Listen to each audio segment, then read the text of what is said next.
Live from downtown Detroit, home of WDIV and Click on Detroit, Local 4 News at 6 starts now.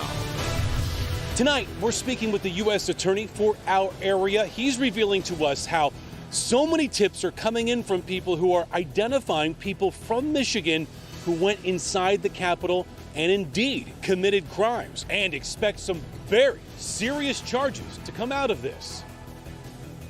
All right, Sean, but first, the big news affecting so many families on the COVID front. Michigan's governor now pushing for more in-person learning within the next few months. It tops our news tonight at 6. Governor Whitmer saying the tools and practices are in place for schools to safely bring more kids back into classrooms. March 1st is the date by which the governor wants schools to have their own plans in place for offering an in-person learning option. Grant Herms, covering this story for us today, joins us again with some of the reaction to this change. Grant, good evening. Well, good evening. There is no question that learning from home has been difficult for students, teachers, and certainly parents. That announcement today from the governor being met with some hope as well as a little trepidation as well. With the governor's announcement, schools should be ready to reopen by March 1st. Parents across the state, including the state's top doctor, holding out every day virtual learning may soon be a thing of the past. As a parent, I know how hard it has been to not have children engaged in in-person learning. This can have negative impacts on children's academic achievement, their mental, and their physical health. Michelle Phillips has 5 kids in K-12 schools. She says a move back to in-person would be good for everyone, mom included. My children hate it. I need a moment of a downtime, like some kind of downtime. But Phillips and many other parents still have worries. Will enough be done to make sure the virus won't spread? Will there be enough teachers and staff vaccinated by the time doors are set to open? Right now, the state is still tracking dozens of outbreaks, and teachers and staff will only be getting their first doses of the vaccine starting Monday, as state and local health departments struggle to meet demand. But parents like Phillips are cautiously optimistic. My children will be very happy to be back in school, but we also wanted to be safe too. We don't want no other issues, but they would love to go back, and I would love them to go back.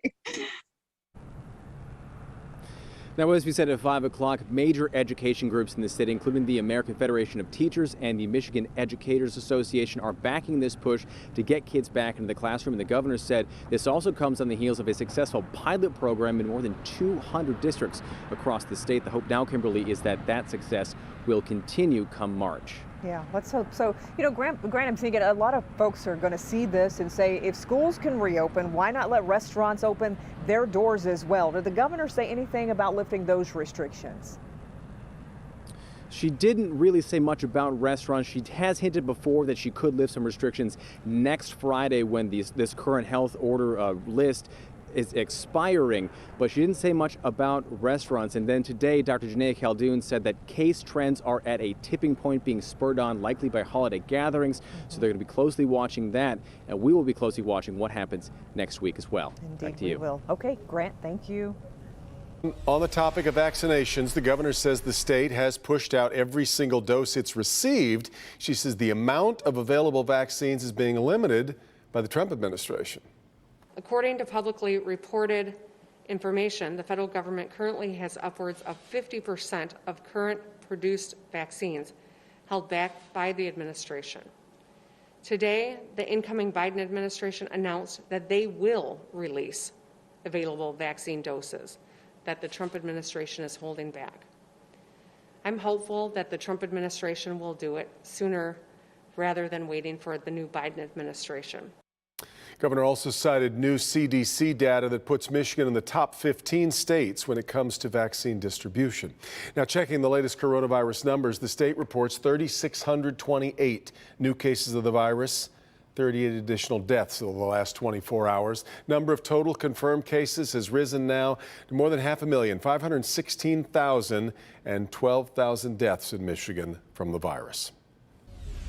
Now to the U.S. Capitol siege and more talk among lawmakers of having President Trump removed from office before his term ends. House Democrats may introduce articles of impeachment as soon as Monday. Alaska Senator Lisa Murkowski, a Republican, has just called on the president to resign. House Speaker Nancy Pelosi says she spoke with the chairman of the Joint Chiefs of Staff to, quote, prevent an unstable president from ordering a nuclear strike. In a break with a long-standing tradition, President Trump says he will not be attending the inauguration of President-elect Joe Biden.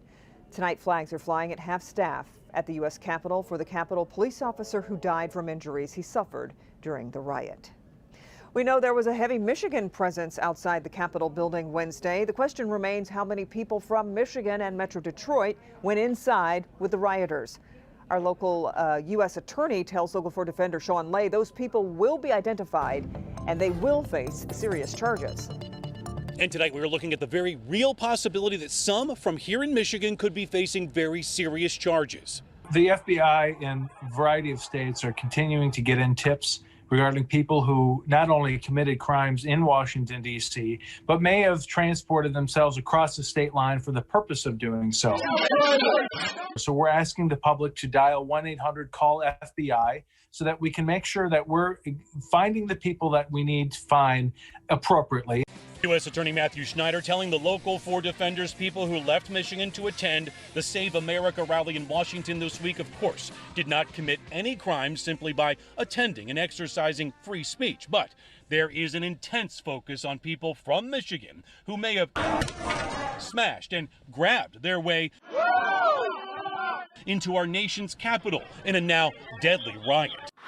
Tips are flowing in. Why? People are horrified and are willing to help. And it played out on TV. You can bet everyone who stepped foot inside the Capitol is caught on camera. Now, if you think about the U.S. Capitol, there's cameras all over the place. There's cameras, there's video, and some of these folks took video of themselves committing crimes. Thank you very much. That's very helpful. The very real charges that some will face, destruction of property valued over $1,000, is a 10-year felony, sedition or inciting a riot, or possessing pipe bombs. Those crimes carry a 20-year prison sentence. Detroit Police Chief James Craig says his department is aware of local people who may have been involved. But for now, this is a federal investigation, but they are watching for any threats here at home. Here we are in Detroit with no idea of any kind of threat, and we were poised to respond if necessary here locally.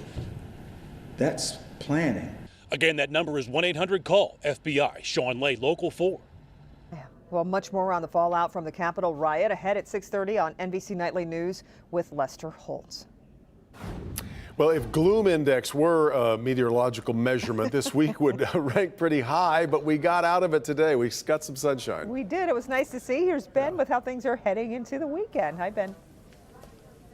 Hey, Kim and Devin, always nice to finish a Friday with some sunshine. We've got even more of it ready to go, stacked and waiting for Saturday. In fact, let's take a look at the map as we get into tomorrow, 7 a.m. when we get started. It's not completely overcast. How about that? There'll be breaks out there, especially in the south and west zone.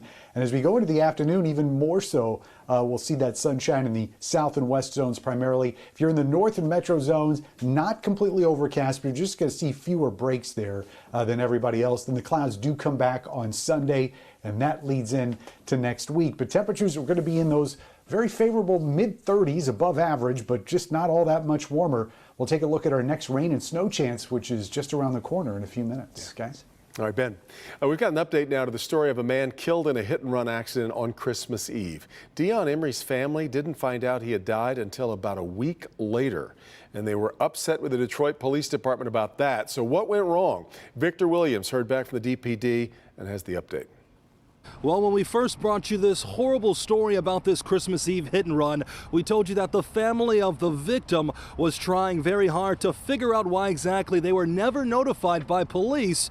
But today, DPD is now shedding some light on what went wrong. All they had to do was come here and notify us. That was Patricia Rutland on New Year's Eve, shaken up that she was never notified about the death of her only son, Dion Emery, who was tragically killed by a hit-and-run driver on Christmas Eve at the intersection of Schoolcraft and Greenfield. Her family had to put the pieces together on their own.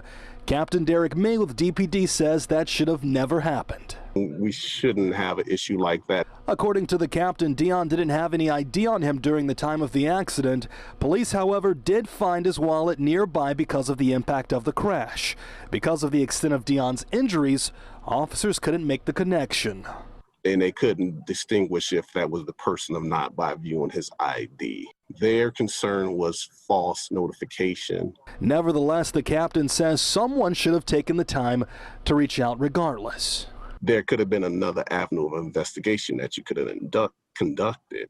You didn't necessarily have to go there and make a death notification, but you could have went to the location and said, hey, do you know this person? In the meantime, he wants to apologize to the family for the miscommunication. I just give my sincere apology on behalf of my unit, deepest apology. Now, Patricia says she's in the process of filing a citizen's complaint, but they are still on the lookout for whoever hit Dion and just kept on driving. Remember, it is a blue-colored car, more than likely a Ford Fusion. Victor Williams, Local 4. All right, Victor, let's get back to some other coronavirus headlines for the day. Tonight, preliminary research from Pfizer suggests its COVID-19 vaccine can protect against the new UK variant of the virus. Scientists from Pfizer and the University of Texas Medical Branch used blood samples from 20 people who received the vaccine. They found antibodies from those recipients were able to fend off the variant. Experts say while the results are promising, researchers only looked at one key mutation contained in the variant, and more study is needed. CDC says while more severe allergic reactions to Pfizer-BioNTech's vaccine have been reported, it still remains a rare occurrence. According to a new report, 21 people suffered anaphylaxis after receiving their first dose of the vaccine. That's of the nearly 1.9 million first doses that were administered between December 14th and December 23rd. 17 of the 21 people who suffered severe reactions did have a documented history of allergies or allergic reactions. Experts stress the vaccines should be administered in a place where allergic reactions can be immediately identified and treated, and patients should be monitored for 15 to 30 minutes after receiving their shot. Michigan Department of Health and Human Services says too few Michiganders are quarantining after known exposures to COVID-19, contributing to the spread of the virus. Contact tracers found of those testing positive in the most recent data, only 27%, a little more than a fourth, were quarantining when their symptoms started. 45% were not. Experts stress quarantining after known exposures will be even more important as the more contagious UK variant spreads more widely in the United States. Well, ahead here at 6, a change that caught a lot of folks off guard here. General Motors saying goodbye to the iconic solid blue block. We'll show you the new logo they rolled out today. And here's Jamie Edmonds. Jamie. It wasn't the miracle on ice, but it was close. The Americans stunned the Canadians in the World Juniors, and there are Michigan ties. I'll tell you all about it next on Local 4.